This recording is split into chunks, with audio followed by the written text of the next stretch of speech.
Bapak Ibu penonton dan pecinta seni yang berbahagia, selanjutnya kita beralih ke Duta Kabupaten Jemberana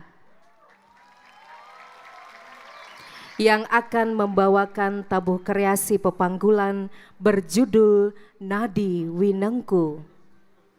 Tatkala sang diri telah mencapai keseimbangan energi dan punya kendali penuh atas entitas baru yang masuk ke dalam diri, maka nadi sebagai pencapaian spiritual tertinggi dalam praktek ilmu tantra di Bali telah tercapai. Nadi Winengku adalah sebuah refleksi terhadap penyucian jiwa Atma Kerti, bahwa setiap jiwa yang suci bukanlah jiwa yang menutup diri dari perubahan, melainkan jiwa yang mampu menerima berbagai gejolak energi baru yang ada, namun tetap teguh dalam bingkai jati diri yang sejati. Cara kerja tabuh kreasi pepanggulan Nadi Winengku mengambil analogi bak kondisi nadi dengan penuh kendali nan berwibawa tercapai. Nadi Winengku, di mana gong kebiar ibarat tubuh yang digunakan sebagai medium oleh jiwa Jegog, sang maestro Kiang Gliduh untuk menyuarakan dirinya. Entitas Jegog tak mendominasi, karena gong kebiar sendiri telah berhasil mengendalikan dirinya agar tidak kehilangan identitas aslinya.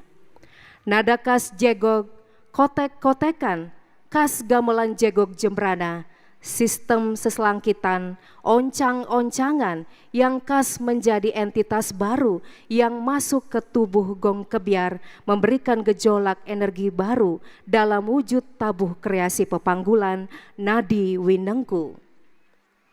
Nadi Winengku, sebuah penghormatan kepada sang penemu suara khas Bali Barat, almarhum Kiang Gliduh. Penanggung jawab Iketut Suyase SPD, Koordinator Imade Maliastre SPD, Komposer Iputu Adi Putra Kencana SSN, Iputu Eki Duta Sandi SSN, Kostum Savitri Collection. Hadirin, inilah penampilan pertama dari Sanggar Seni Kumara Widya Suara, Kelurahan Tegal Cangkring, Kecamatan Mendoyo, Duta Kabupaten Jemberana, dengan tabuh kreasi pepanggulan berjudul Nadi Winengku. Selamat menyaksikan.